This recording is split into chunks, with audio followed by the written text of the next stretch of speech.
It's been years now that we've been discussing crypto just on our little channel here, and longer than that for a lot of other people.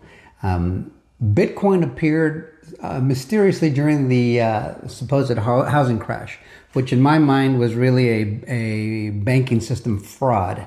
Remember, they set up those real estate investment trusts, and they got the credit reporting agencies to call them A paper, knowing full well that there was a bunch of crappy mortgages inside of those things. Well, they called that a housing crash. Well, it wasn't a housing crash. It was a banking corruption created crash. And right in the middle of all that, Bitcoin appears. In that time, it was very, I think, what was it, Lehman Brothers that got killed, right?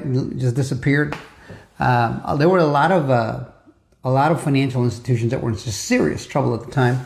And that's when the realization hit them between the eyes, at least the government officials and anybody running those financial markets, that the banking system as we've known it is over. The dollar's kind of dead.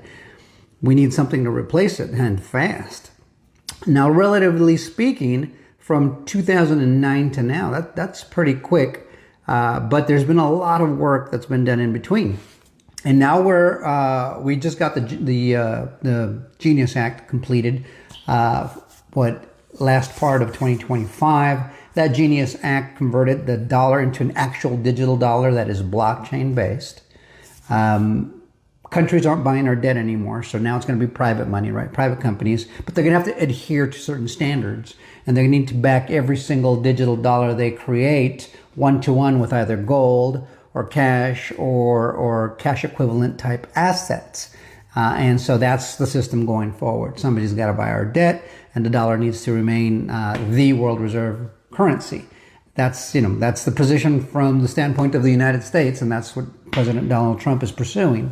And his whole cabinet's doing it. So here's the SEC chair, Paul Atkins, which, man, what a breath of fresh air compared to that weasel. You guys ever see Monsters, Inc.? You remember that? Well, I don't know what it was. That I forgot what the name of that creature is, that lizard-like creature where you hit him and he changes colors. That's what Gary Gensler reminds me of. He's such a creep. Before he was the SEC chair, he was singing all the merits of crypto, and then when he became SEC chair, they hit him over the head with a little bit of money or something, and he changed his colors. And so here's an SEC chair who says what he means and means what he says, much like our president, our current president, Donald Trump. So let's read what he has to say about this transformation into the 21st century. So this in from Paul Atkins. He says, "This is a big week for crypto. Congress is on the cusp of upgrading our financial markets for the 21st century. And believe you me, it's a huge upgrade."